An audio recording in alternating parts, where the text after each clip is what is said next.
Right. How's everybody doing tonight? Fantastic, George! What kind of weather are we going to have this weekend? Fantastic, George! How do I look? Fantastic, George!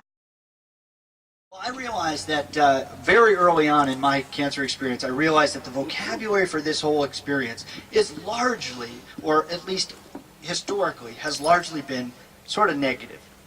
And I thought, you know, if I get through this, I am going to change the vocabulary of this experience. So one idea is everything we do, every decision we make, every thought we have, every feeling we feel is a result of an association as some kind of experience that we've had that affects the way we think. And the biggest example I can think of is the very word that brings us here today, cancer.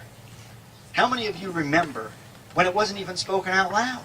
How many people remember when it was the C word? Yeah. Right? My parents wouldn't even say it in front of me when I was a kid. What does that do? It raises the mystery and it shrouds it in fear, in isolation. There's tons of fear and isolation in this experience. Let's get rid of that.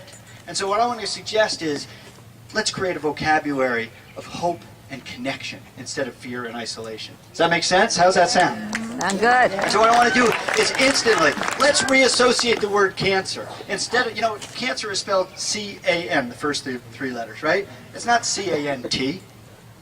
It's not about what we can't do. It's about what we can do.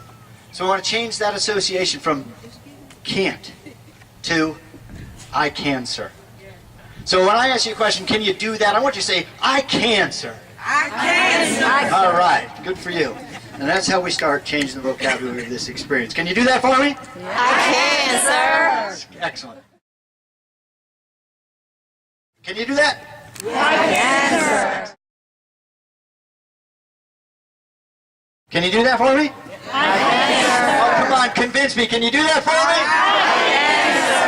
iCanSir! Thank you. I'll see you around.